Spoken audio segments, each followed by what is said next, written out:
السلام عليكم ورحمة الله وبركاته حبايب قلبي في كل مكان. سنة أولى إعدادي عاملين إيه؟ أنا معاكم مستر عمرو عبد العليم مدرس الدراسات الاجتماعية. قبل بس ما نكمل الفيديو ده دلوقتي انزل واعمل اشتراك في القناة لو أنت لسه مش مشترك، وفعل زر الجرس عشان يوصل لك كل الإشعارات. هستنى اللايك الجميل بتاعك والكومنت وتقول رأيك فيه. محتاجين بس يا شباب دعم على الفيديو الفترة الجاية بحيث اللي هو يوصل لأكبر عدد من الناس وكل الناس تستفاد عشان نقدر ان احنا نكمل في بقيه الدروس بتاعتنا. تعالوا بقى نعرف هناخد ايه النهارده، وهي هتكون حدوته جديده في التاريخ وهتكون بعنوان مصر تحت حكم البطالمه. ايه ده؟ مين هم البطالمه دول؟ تعالوا مع بعض نعرف مع بعض دلوقتي هم مين هم البطالمه وعملوا ايه عندنا وجوم ازاي. هنفتكر لو انت كده حاجه من الحصه اللي فاتت ان الاسكندر الاكبر في نهايه الدرس مات. طيب بعد لما مات بقى قال لك ان الاسكندر الاكبر ما كانش له وريث ان هو ياخد الحكم بتاعه، فكانوا عمالين يفكروا كده هو الحكم بتاع الاسكندر الاكبر ده مين اللي هياخده؟ فلما فكروا قال لك تمام، قال لك ان هو عنده قوات كتير جدا، قال لك ان احنا خلاص هنوزع الثروه بتاعته وهنوزع الامبراطوريه بتاعته بين قواده. يبقى هنا يجي لك سؤال والسؤال ده هيكون مهم جدا، ان الامبراطوريه بتاعت الاسكندر الاكبر تم تقسيمها بين قواده. طيب ليه بقى؟ هقول له كده لانه لم يكن له وريث للحكم. يبقى كده لما يجي يقول لي في الامتحان بما تفسر تم تقسيم امبراطوريه الاسكندر الاكبر بين قواده، هقول له ليه؟ هقول له كده لانه لم يكن له وريث للحكم فتم تقسيم الامبراطوريه بين قواده. تعالوا نعرف بقى هي مصر هتبقى من نصيب مين؟ قال لك مصر هتبقى من نصيب واحد اسمه بطلميوس الأول. اسمه ايه؟ بطلميوس الأول. طيب عشان كده بقى هم سموها لي دولة البطالمة. طيب بطلميوس الأول ده هيجي امتى؟ هنعرف مع بعض كده. هو الاسكندر الأكبر مات سنة كام؟ أيوه 323 قبل الميلاد. حلو، يبقى دلوقتي بطلميوس الاول هيحكم امتى؟ هتقول لي كده 323 قبل الميلاد. هيقعد لحد امتى؟ هيقعد لحد 30 قبل الميلاد. دولة البطالمة هتقعد من 323 قبل الميلاد لحد 30 قبل الميلاد. دي كده كانت أول حاجة عندنا. طيب قعدوا كام سنة يعني؟ قال لي كده قعدوا حوالي 3 قرون، بالظبط تحديدا 293 سنة، ودي طبعا كانت فترة كبيرة جدا جدا جدا. انما العاصمة بتاعتهم بقى قال لك كده كانت الاسكندرية، اللي هو الاسكندر الاكبر كان بناها لي، يبقى العاصمة بتاعتهم هتبقى ايه؟ هتقول لي كده مدينة الاسكندرية. طيب تعالوا بقى نتعرف مع بعض دلوقتي، هي دولة البطالمة دي كلها هتبقى دولة قوية ولا هتبقى دولة ضعيفة؟ ولا جزء منها قوي وجزء منها ضعيف؟ هقول لك كده ان هيبقى جزء منها قوي جدا ودي طبعا هتكون في بدايتها، وجزء منها هيكون ضعيف جدا وده هيكون في نهايتها. طيب ماشي، يعني هنقسمها لمرحلتين. المرحلة الأولانية دي بتبدأ من أول المؤسس بتاعها وهو بطلميوس الأول لحد مين؟ هتفضل قوية لحد بطلميوس الثالث اللي هو رقم 3. يبقى المرحلة الأولى قال لي مين اللي فيها؟ هقول له كده بطلميوس الأول لحد بطلميوس الثالث. دي كده كانت أول مرحلة. طيب قال لي بقى المرحلة دي بنسميها كده إن هي فيها بيبقى قوة وازدهار، يعني مرحلة القوة والازدهار، لأن البطالمة في الوقت ده كده كانوا أقوياء جدا. طيب هو كان في قوة وازدهار في إيه؟ قال لي كده في كل المجالات اللي كانت موجودة عندك، زي مثلا المجال السياسي، قال لك الاقتصادي، قال لك مثلا الاجتماعي. ده كده كانت المرحلة الأولى. يبقى أول حاجة المرحلة الأولى من مين لمين؟ هقول لك كده من بطلميوس رقم 1 لحد بطلميوس رقم 3. ده كده أول حاجة.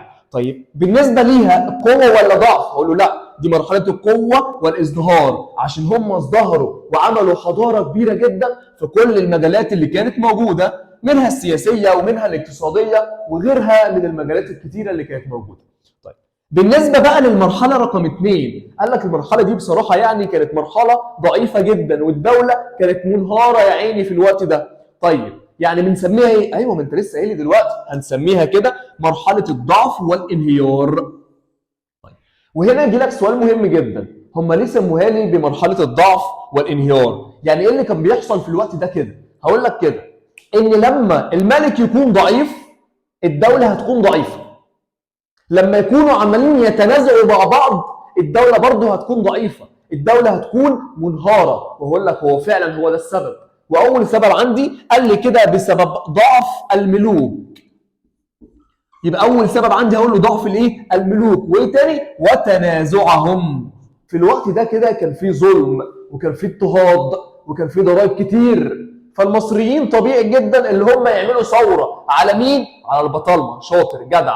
يبقى دلوقتي هقول له بسبب ايه؟ زياده ثورات المصريين بسبب الضعف والانهيار والظلم اللي كانوا بيتعرضوا ليه ايام البطالمه. هقول له كده ان كمان في ناس غريبه كانت عماله تتدخل في شؤون الدوله، في الاقتصاد وفي السياسه، بيدخلوا في كل حاجه، وده طبعا هيبقى نهايته مش حلوه. طب النهايه بتاعتها هتكون ايه؟ هقول لك كده هيتم سقوط الدوله البطلميه ومصر هتبقى ولايه رومانيه سنه 30 قبل الميلاد. سنه كام؟ 30 قبل الميلاد. يبقى دلوقتي لما يجي يقول لك في الامتحان هي في المرحله الثانيه دي كانت بتسمى بمرحله الضعف والانهيار، ليه؟ بما تفسر. هقول له كده واحد بسبب ضعف الملوك وتنازعهم. طيب اثنين هقول له كده زياده ثورات المصريين. وايه تاني؟ واقول له كده بسبب الظلم والاضطهاد. واخر حاجه عندي بسبب زياده نفوذ روما وتدخلهم في شؤون مصر الداخليه. حتى ايه؟ قال لك كده حتى ان تصبح مصر ولايه رومانيه سنه 30 قبل الميلاد. تمام؟ تمام. هي بتبدا من ايه لحد فين؟ هو احنا كنا انتهينا هنا في المرحله الاولى لحد رقم كام؟ 3. ايوه. طيب يبقى هنا هبدا من كام؟ قال لك كده بتبدا من بطلميوس رقم 4 لحد واحده كده اسمها كليوباترا السبعه. وكليوباترا السبعه دي هيحصل من وراها خراب شديد جدا، لان الدوله هتسقط ايام كليوباترا السبعه وهتبقى ولايه رومانيه. يبقى كده دلوقتي دوله البطالمه احنا قسمناها انا وانت لمرحلتين. المرحله الاولانيه مرحله قوه وازدهار، والمرحله الثانيه انا بسميها مرحله الضعف والانهيار. ان البطالمه دول عملوا لي حضاره كبيره. طيب ايه هي الحضاره دي؟ تعال اقولها لك. هم جابوا الحضاره المصريه وجابوا الحضاره الاغريقيه وضربوها في الخلاط وطلعوا لي حضاره جديده كده بنسميها الحضاره الهيلينستيه. ايه ده؟ يعني ايه؟ هقول لك كده يبقى ايه؟ الحضاره الهيلينستيه دي اللي دي كده مزيج ما بين الحضاره المصريه والحضاره الاغريقيه، هتطلع لي حضاره هيلينستيه ايام حكم البطالمه. يبقى الحضاره بتاعت حكم البطالمه كانت اسمها ايه في مصر؟ ايوه شاطر جدع، اسمها الحضاره الهيلينستيه. طيب يعني ايه حضاره هيلينستيه؟ هقول لك كده دي كانت مزيج ما بين الحضاره المصريه والحضاره كمان الاغريقيه. تعالوا نفصصها واحده واحده كده ونشوف هم عملوا ايه في كل واحده من الحاجات اللي كانت موجوده عندي دي. بص يا سيدي، هناخد اول حاجه وهي الحياه السياسيه، يعني الحكم، الناس اللي بتحكم كانت عامله ازاي. قال لك هو نظام الحكم كده كان بيقوم على نظام الحكم المطلق. يبقى نظام الحكم ايام البطالمه، ركز على كل كلمه انا بقولها، ركز معايا واسمع الفيديو للاخر عشان تستفاد. يبقى دلوقتي نظام الحكم ايام الدوله البطلميه كان بيقوم على ايه؟ هتقول لي كده بيقوم على الحكم المطلق. طيب يعني ايه حكم مطلق؟ يعني هقول لك كده اللي كان بيحكم كده اعتبر نفسه قال لك كده انا ملك، انا فرعون، انا كل حاجه في ايدي. ايه ده؟ مين هو؟ قال لك كده اللي بيرأس الدوله. يبقى اول حاجه لما يجي لك سؤال في الامتحان بيقول لك كده اعتمد حكم البطالمه على الحكم المطلق، هتقول له ايه؟ بما تفسر. بيقول لي كده اول حاجه لان الايه؟ هقول له كده لانه اعتبر نفسه ملكا او فرعونا. ملكا او ايه؟ او فرعونا. مش بس كده، قال لك كمان ده اعتبر نفسه انه صاحب مصر. قال لك صاحب مصر وعلى جميع الرعيه واجب اطاعته. يعني على كل الناس دي كلها لازم تطيعني ومش لازم تراجعني في اي امر انا باخده، انتوا لازم تسمعوا كلامي وبس. ده كده كان الحكم ايام مين؟ ايام البطالمه.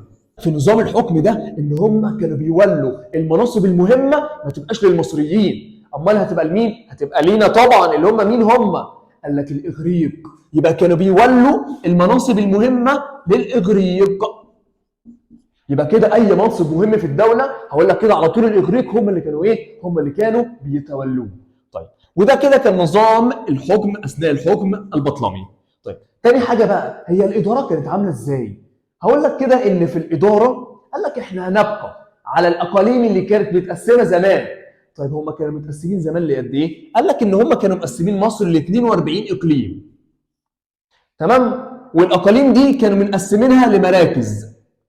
والمراكز دي كانوا مقسمينها لقرى، كانوا بيقولوا على القرى دي كوم، يعني قرى بتسمى ايه؟ كوم، يبقى القرى دي بتسمى ايه؟ كوم. ده كده نظام الاداره. طيب اللغه الرسميه بقى اللي كانوا بيتكلموا بيها زمان قال لك كده في عصر الدوله البطلميه في مصر هنا قال لك اللغه الرسميه بتاعتهم كانت اللغه اليونانيه. يبقى اللغه الرسميه عندهم هتقول لي اللغه الايه؟ هتقول لي كده اللغه اليونانيه. وده كده بالنسبه للحياه السياسيه، نظام الحكم ونظام الاداره. تاني حاجه بقى عندنا وهي الحياه الاجتماعيه. قال لك كده على الرغم ان البطالمه ان هم حرصوا ان هم يظهروا قدام الشعب المصري ان هم حكام وطنيين، ولكن افعالهم ما كانتش بتدل على الكلام ده. عملوا ايه يعني؟ اول حاجه يا سيدي انه بيحافظوا جدا على العادات والتقاليد الاغريقيه. دي كده كانت اول حاجه. طيب وتاني حاجه كانوا بيشجعوا الهجره الاغريقيه لمصر. تعالوا يا اغريق، تعالوا تعالوا اقعدوا عندنا هنا فين؟ في مصر. يبقى بيشجعوا الايه؟ بيشجعوا الهجره الاغريقيه الى مصر. طيب ايه تاني؟ كمان ده عملوا لي مدن وبتحمل اسماء اغريقيه. ايه ده؟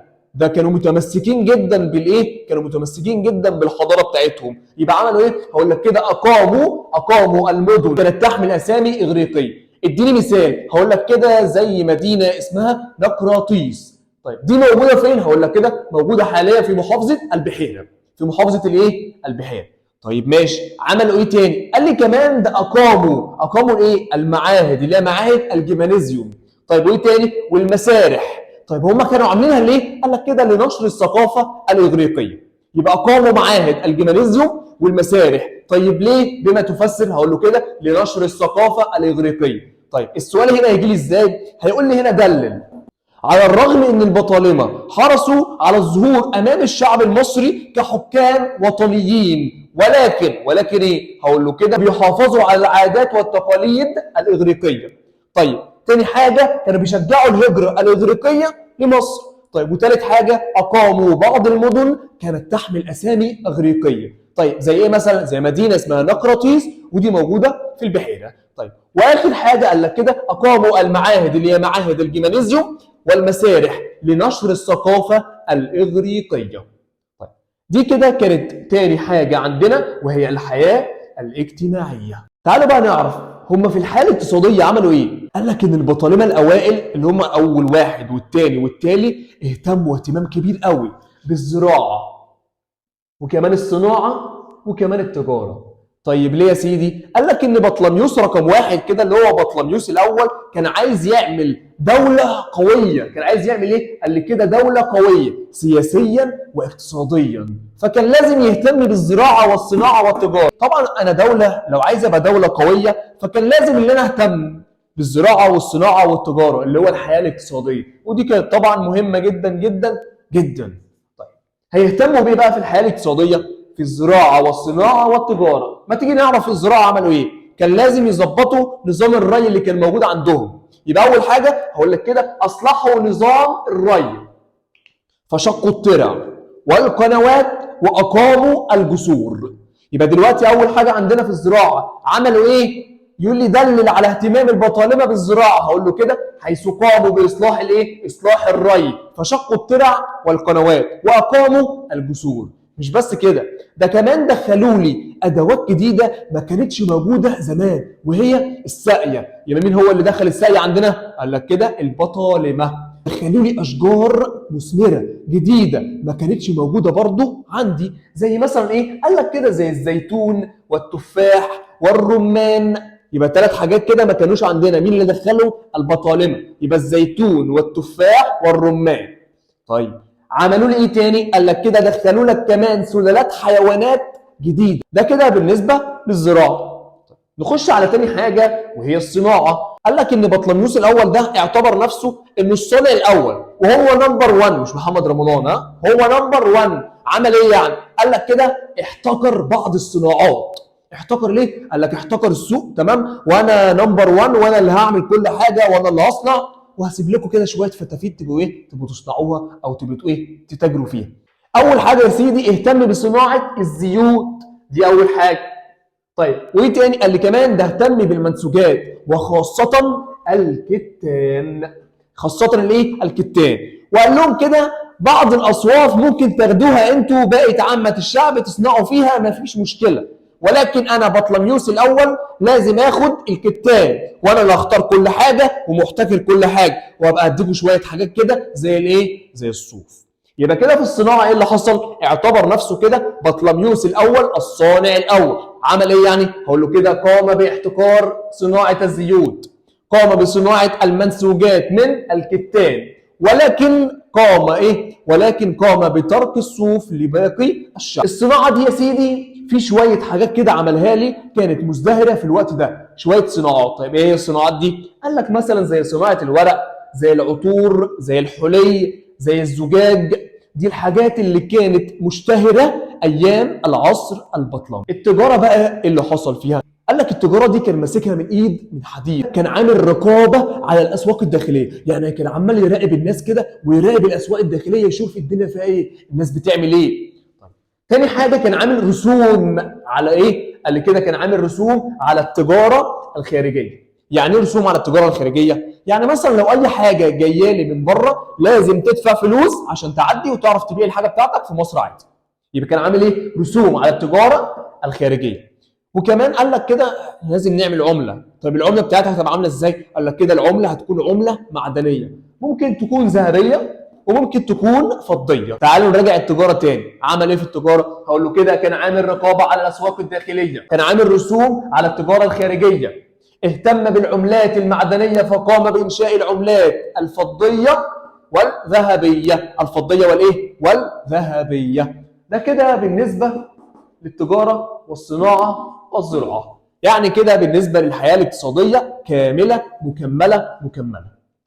تعالوا بقى ناخد الثقافة بقى والكتب بقى ونشوف ايه اللي حصل فيها وايه اللي ازدهر فيها ساعتها، وهي بتتكلم عن الحياة الثقافية. الثقافة اللي كانت موجودة ايام العصر البطلمي كانت عاملة ازاي؟ هقول لك كده ان هم اهتموا ان هم يعملوا نهضة ثقافية كبيرة جدا جدا جدا في كل المجالات، في كل المجالات. فقاموا بإنشاء إيه؟ بيقول لي هنا دلل بقى. فقاموا بإنشاء جامعة الإسكندرية ومكتبة الإسكندرية. يبقى كده في الحياة الثقافية بيقول لي دلل حرص البطالمة على إنشاء نهضة ثقافية كبيرة جدا وتوجيهها لصالحهم. يعني الثقافة دي كلها هتتنسب ليهم في الآخر. طيب عملوا إيه بقى؟ هقول له كده لأنهم اهتموا بالمنشآت العلمية وكمان الثقافية. طيب زي ايه؟ اديني مثال. هقول له كده زي مكتبة الاسكندرية وجامعة الاسكندرية. جامعة الاسكندرية دي بيعتبروها انها اكبر دار للعلم في العالم القديم. طيب ليه بقى؟ ايه السبب؟ هقول له كده لانهم ازدهروا في العديد من العلوم زي مثلا الجغرافيا، زي الجراحة، زي الطب، زي الفلك وهكذا. عشان كده كانوا بيعتبروها ان هي اكبر دار للعلم في العالم كله. هو يعني ايه اصلا جامعة؟ هقول لك كده ده مكان الطلاب بيدرسوا فيه العلوم المختلفة. يبقى مكان يدرس فيه الطلاب العلوم المختلفة. ده كده بالنسبة لإيه؟ ده بالنسبة لجامعة الإسكندرية. قال لك كمان ده هم في الوقت ده أو في الحياة الثقافية اتوصلوا لحقائق علمية كبيرة لم يتوصل إليها أحد من قبل. طيب إيه هي بقى الحقائق العلمية اللي هم توصلوا إليها دي؟ هقول له دوران الأرض حول الشمس. طيب دي كده كانت أول واحدة. وتاني واحدة هقول له كده تقدير محيط الكرة الأرضية. كان عندي 3 علماء مهمين جدا وكل واحد فيهم عمل لي حاجة مميزة. أول واحد فيهم إقليدس، وإقليدس ده كان واضع علم الهندسة. ده كده أول واحد.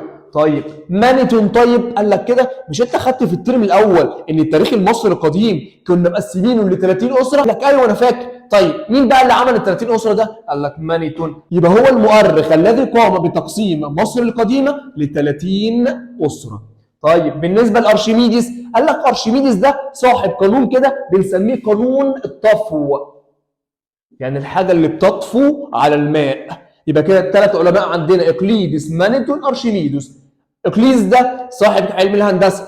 طيب مانيتون الذي قسم التاريخ المصري الى 30 اسره. طيب ارشميدس قال لك كده ده كان صاحب قانون الطفو. ودي كده كانت جامعه الاسكندريه والعلماء اللي كانوا مزدهرين في الوقت ده. طيب نخش على تاني حاجه وهي مكتبه الاسكندريه. قال لك ان مكتبه الاسكندريه دي كانت اكبر مكتبه حكوميه في العالم كله وكانت اكبر مكان للعلم. طيب قال لك ان بطليموس الاول ده هو اللي اسسها لك. طيب ماشي، وكمان زودها لي بالكتب الاصليه، يعني اي كتاب اصلي هتلاقيه على طول كده من غير ما تفكر في مكتبه الاسكندريه. طيب ماشي، مش بس كده، كان مترجمها لي لعديد من اللغات زي اللغه الهنديه والفينيقيه واليونانيه، يعني لغات كبيره جدا جدا جدا، ولكن تعرضت للتدمير. سنة كام طيب؟ قال لي كده تعرضت للتدمير سنة 48. يبقى كده مكتبة الاسكندرية ايه المهم اللي فيها؟ واحد، اللي عملها لي بطليموس الاول، كانت اكبر مكتبة حكومية في العالم في الوقت ده يعني. طيب ماشي تمام، ايه تاني؟ قال لك كده ده كمان زودها لي بالكتب الاصلية وترجمها لي للعديد من اللغات، فينيقية، يونانية، هندية، ولكن طبعا الحلو ما بيكملش وتعرضت للتدمير سنة 48 قبل الميلاد. ده كده بالنسبة للحياة الثقافية. تعالوا بقى نعرف البطالمة دول اهتموا بالدين ازاي. هقول لك كده ان في الحياة الدينية أدركوا أهمية العقيدة الدينية، إنه كان لازم يحافظوا عليها في الوقت ده. يبقى في الحياة الدينية عملوا إيه؟ قال لك كده إن البطالمة كانوا ناس أذكياء شوية فبيفهموا، يعني عملوا إيه يعني؟ أدركوا أهمية العقيدة الدينية. فماذا بعد؟ إيه اللي حصل؟ عملوا إيه يعني؟ الدليل بتاعك اللي هم أدركوا أهمية العقيدة الدينية. قال لك كده أخذوا الديانة المصرية دينا رسميا للبلاد. دي كده أول حاجة عملوها له. يبقى الدين الرسمي للبلاد هقول له كده الديانة المصرية دينا رسميا للبلاد. يبقى هو الديانة المصرية، يبقى أخذوا الديانة المصرية دينا رسميا للبلاد. طيب وبعد كده أضافوا صفة التقديس لحكامهم. طيب ماشي، وقال لي كمان اللي هم عملوا لي عبادة جديدة ما كانتش موجودة قبل كده. بص يا سيدي، هتجيب الديانة المصرية وتحطها على الديانة الإغريقية وتحطهم الاثنين في الخلاط وهتطلع لي عباده جديده هنسميها كده سرابيس. اسمها ايه؟ سرابيس. يبقى العباده اللي هم عملوها لي كده هقول له كده العباده الجديده اسمها ايه؟ سرابيس. طيب تمام، مش بس كده، قال لك كمان من كتر اهميتها عملوا لها معبد خاص بها وسموه استرابيوم. وده موجود فين؟ قال لي ده كان موجود في الاسكندريه. يبقى العباده الجديده اللي عملوها لي اسمها ايه؟ هقول له كده اسمها سرابيس. طيب ماشي، يعني ايه سرابيس؟ دي كانت مزيج ما بين الديانه المصريه والديانه الاغريقيه، الاثنين مع بعض، حط في الخلاط تطلع لي ايه؟ تطلع لي عباده سرابيس. طيب من كتر اهميتها كمان عملوا لي معبد ليها، والمعبد ده طبعا موجود فين؟ موجود في الاسكندريه. طيب اسمه ايه؟ السرابيوم. اسمه ايه؟ اسمه السرابيوم. طيب ماشي، كمان اهتموا بانشاء العديد من المعابد. اول واحد عندي اسمه ايه؟ حورس، وده موجود في ادفو. طيب ماشي، وتاني واحد عندي اسمه يزيس، وده موجود في جزيره اسمها جزيره فيلة. في الحياه الدينيه تعالوا نفتكر مع بعض دلوقتي هم عملوا ايه في الحياه الدينيه. اول حاجه هتقول لي كده اعترفوا بالديانه المصريه دينا رسميا للبلاد. طيب اثنين، اضافوا صفه التقديس لحكامهم. طيب ثلاثه، اقاموا العديد من المعابد مثل معبد اسمه حورس وده موجود في ادفو. طيب ومعبد اسمه ايزيس وده موجود فين؟ في جزيره فيلة. واضافوا عباده جديده اسمها عباده ايه؟ عباده السرابيس. طيب يعني ايه سرابيس اصلا؟ هقول له كده مزيج ما بين الديانه المصريه والديانه الاغريقيه. طيب ماشي، ماذا بعد؟ ايه اللي حصل تاني؟ هقول له كده كمان عملوا لي معبد خاص بها وهو معبد اسرابيوم وده موجود في محافظه الاسكندريه. وده كده بالنسبه للحياه الدينيه. بص بقى يا سيدي، واخر حاجه موجوده عندنا في الدرس النهارده وهي العماره. طيب في العماره بقى عملوا لي حاجه كده اسمها مناره الاسكندريه. ايه ده؟ ايه مناره الاسكندريه دي؟ ومين اللي عملها لي؟ قال لك كده اللي تم البدء فيها في عهد واحد اسمه بطلميوس رقم 1، ولكن انتهت في عهد مين؟ في عهد بطلميوس رقم 3. البدايه كانت في عصر بطلميوس الاول والنهايه كانت في عصر بطلميوس الثالث. طيب ماشي، قال لك مناره الاسكندريه دي عباره عن برج، والبرج ده كده ارتفاعه حوالي 120 متر، يعني عالي جدا.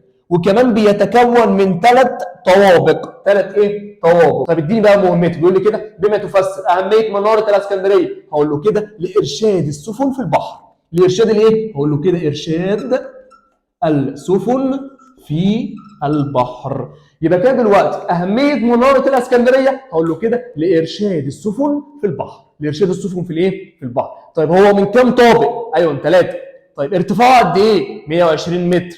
طيب مين اللي عمله؟ هقول له كده البدايه كانت في عصر بطليموس رقم 1 والنهايه كانت في عصر بطليموس رقم 3. دي كده كانت مناره الاسكندريه. كانوا بيعتبروها بقى احدى عجائب العالم القديم، اللي هو كانت حاجه خياليه ساعتها. ودي كده كانت مناره الاسكندريه. واخر حاجه موجوده عندنا وهي العماره.